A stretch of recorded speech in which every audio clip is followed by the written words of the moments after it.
तो ये दिए की महिमा, हम दीप की महिमा आपसे यह निवेदन कर रहे थे, बता रहे थे।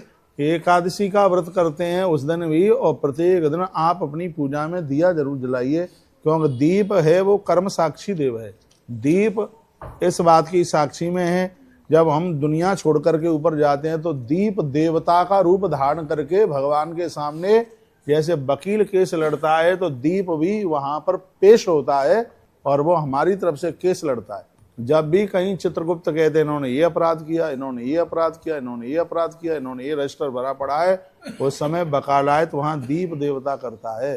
दीप देवता कहता है कि मेरे सन्मुख, कहा कि महादेव ने मुझे वरदान दिया है, तो जो दीप के सानिध्य में, जो दिए के सानिध्य में जो भी कोई सत्कर्म करेगा वो अक्षय पुण्य वाला होगा। ये दीप देवता वहां पर प्रकट होकर के वह अपनी हाजिरी लगा करके बात बोलता है।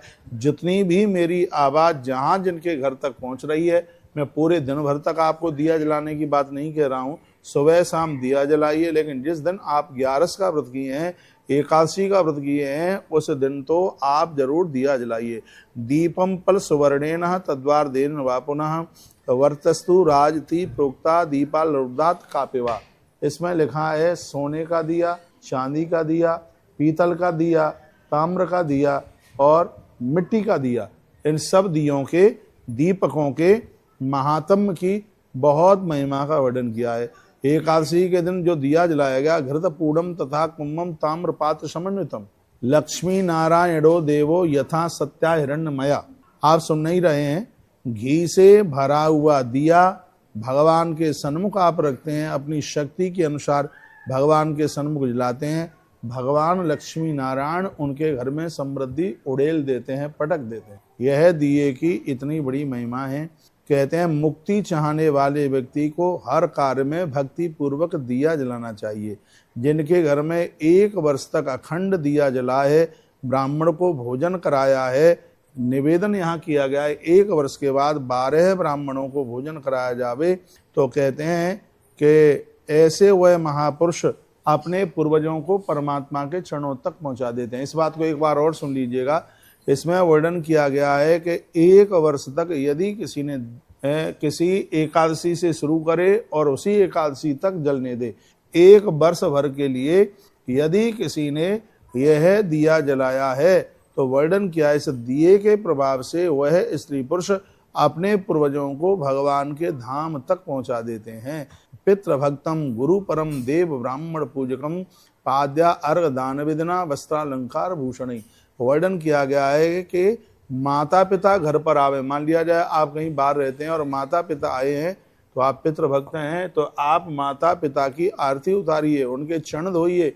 गुरु परम गुरुदेव घर पर चल करके आते हैं, उनकी आरती जरूर उतारें, दिया जरूर जलाएं। देव ब्राह्मण पूजकम, घर में ब्राह्मण देवता आता है, ब्राह्मण देव आते हैं, उनके चरण छूकर रोडी लगाएं। पाद अर्घ दान विदना, दक्षिणा दें, अर्घ चरण धोएं, वस्त्रालंकार भूषण वस्त्र दें, उसके साथ साथ में दिया जला करके उनकी आरती जरूर करें, तो आपकी 11 आपकी एकादशी अखंड हो जाती है। हम यहाँ से जो बोल रहे हैं आपकी समझ में आ रही है? तो हमसे पहाड़ी भाषा यहाँ की तो आती नहीं है, अपने वृंदावन की बोल लेते हैं, बस समझ में तो आ ही रही होगी, इसलिए तुम टक टकी लगा करके आप सुन ही रहे हैं। तो यह हम 11 की बात। तो मनीषा जायसवाल क्या लिखा, हर रोज अद्भुत जानकारी आपके माध्यम से, अद्भुत एकादशी व्रत महिमा, आप जियो हजारों साल, धन्यवाद। तो यह है एकादशी की तो महिमा अपने आप में ही, और मुझे विश्वास है जब जब 11 आवेगी उस दिन आप तुलसी के सामने एक दिया जलाएंगे, आंवले के नीचे एक दिया आप जलाएंगे, पीपल के नीचे या बरगद के नीचे एक दिया, गौ माता के गौ सदन में एक दिया आप जला करके रखेंगे।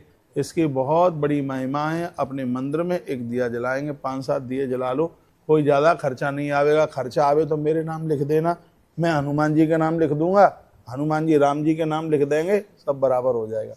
हाँ